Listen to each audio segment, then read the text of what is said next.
The hospital lights flickered.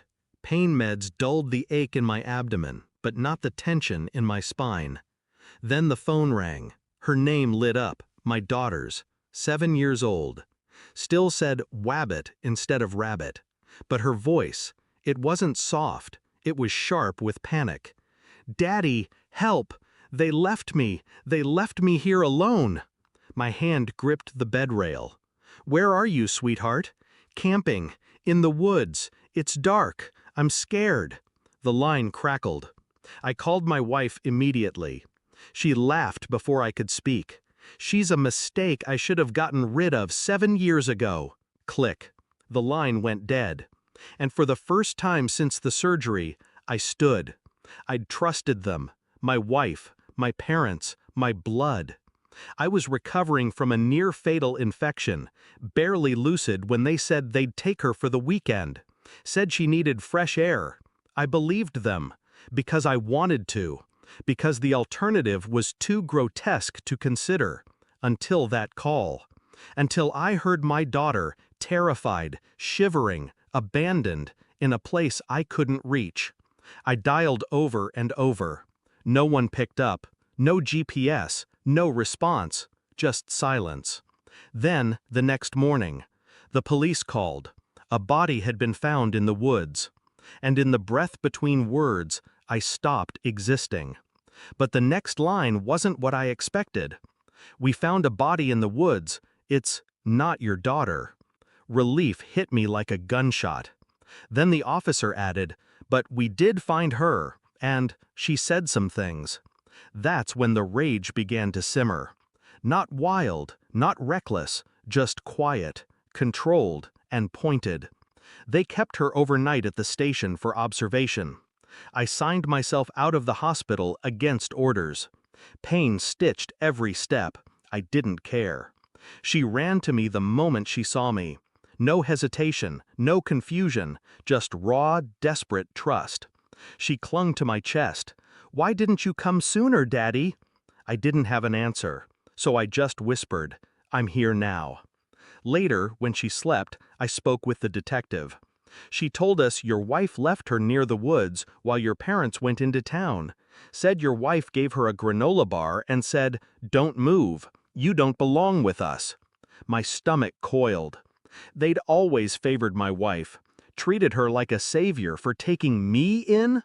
My daughter? Barely tolerated. But I never imagined this. Until now. I went home. The house was dark, but their phones lit up in the drawer, forgotten, careless. I pulled the SIMs, copied the messages, backed up the voicemail. Her laugh echoed again. "She's a mistake."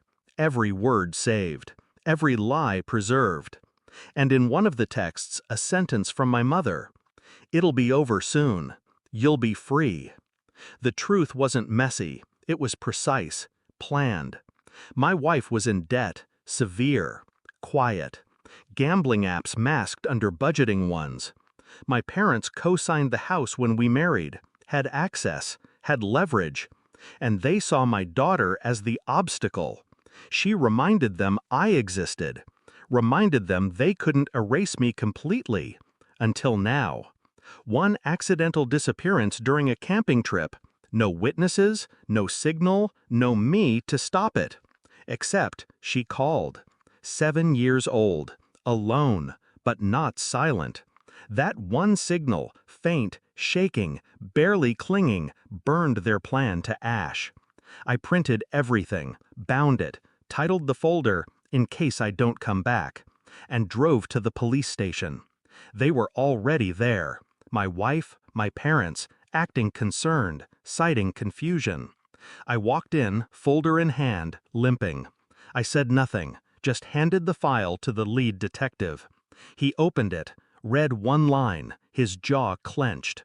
The room shifted. My mother blinked. "What is this?" I looked at her. "You were going to bury her." My wife scoffed. "This is insane." I played the voicemail. "She's a mistake I should have gotten rid of 7 years ago." No one spoke. My father turned red, then pale. The detective turned to me. "We'll need you and your daughter to wait outside."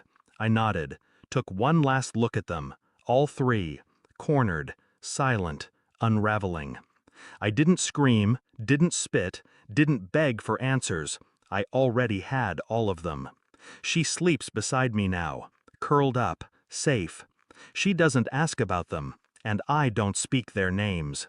There are court dates now, trials, headlines. Strangers sending sympathy they never earned. But I don't need justice. I already have it. Because the truth didn't just survive that night, it dialed, cried, clung to life long enough for me to wake up. They thought leaving her would erase me. Instead, it made me real. And when they look out from their cages, they'll remember. She wasn't the mistake, they were.